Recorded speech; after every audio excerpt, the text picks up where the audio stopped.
There's a mysterious direct energy weapon that is being used, and it is causing, in some cases, permanent traumatic brain injury. New indications suggest the incidents go as far back as 1996. Two individuals working on the NSC believe they were targeted in 2019 and in 2020, just after the election.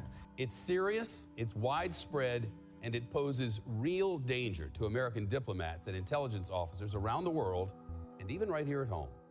That's the warning today from the White House that it's reportedly sending out to U.S. personnel. McClatchy Newspaper's D.C. Bureau reports national security officials at the White House were recently issued a warning. Move away from the immediate area as soon as possible if you ever feel the acute onset of pressure, sound, or heat in the head. And over the past week, policy staff at the Pentagon have instructed to report any strange, sudden health symptoms without delay. That kind of technology is very real. And it can threaten people, not by bullets, simply by using the capabilities to send a wave into an embassy. Havana syndrome is the mysterious, unexplained medical condition that's been striking U.S. government workers and spies all over the globe. The symptoms include hearing a loud, grinding noise, followed by headaches, vertigo, even brain damage. 2 weeks ago, we reported that U.S. diplomats who believed they suffered from Havana syndrome vented their frustration to the Secretary of State, Tony Blinken. They complained that the Biden administration isn't taking their cases seriously enough. These individuals presented not only with subjective symptoms, but with objective clinical signs that are both qualitative and quantitative that support that something physical happened to those individuals. And we have been working overtime to try to understand what happened, who might be responsible, and at the same time to do everything we can to care for our colleagues who've been affected and to protect people. I've talked directly, face to face, on the phone, by video, with colleagues from the State Department around the world who have been affected, who have reported real experiences.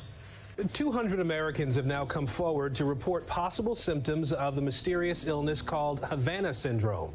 One thing that's been really striking in our reporting on this in the last several weeks versus the last several years that we've been looking into this is there has been a very constant, steady state of reporting coming in. So at times there are, several a week coming in. And also we've learned that they're coming from all over the world. We've now been told that there have been people who have come forward, Americans who have come forward reporting symptoms that are consistent with this so-called Havana syndrome on every continent except for Antarctica. So that really expands the aperture of this entire mystery.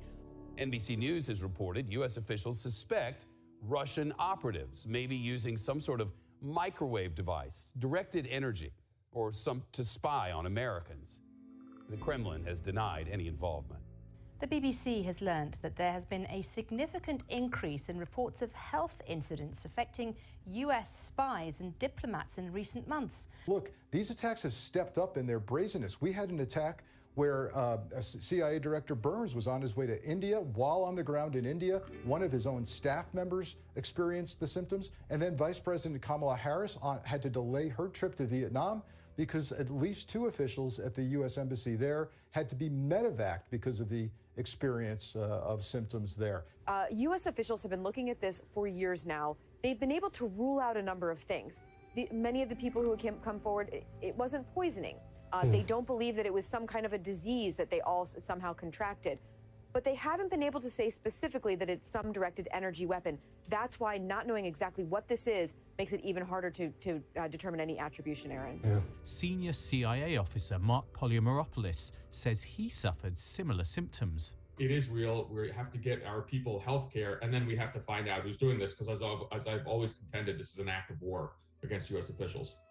Her flight from Singapore to Vietnam was delayed for several hours because at least one U.S. diplomat had to be medevaced from Hanoi over the weekend. But some have questioned whether the syndrome is real, suggesting that the stress caused what's called a psychogenic illness of the mind, which is now spreading. When you see mass psychogenic illness, there's usually some stressful situation, underlying situation. And of course, in the case of Cuba and the embassy employees, particularly the CIA agents, they certainly were in a stressful situation. It's not just American diplomats searching for answers. More than 24 Canadians are suing Ottawa, accusing the government of mishandling their concerns. The Canadian government, I believe, has not been transparent on this. The case argues Ottawa hasn't done enough to protect its staff. The diplomats, in our view, have been forgotten. So whoever's doing this is sending a message. We can do this wherever we want, whenever we want, and you can't catch us. Well, Frank, U.S. officials seem to think it's the Russians.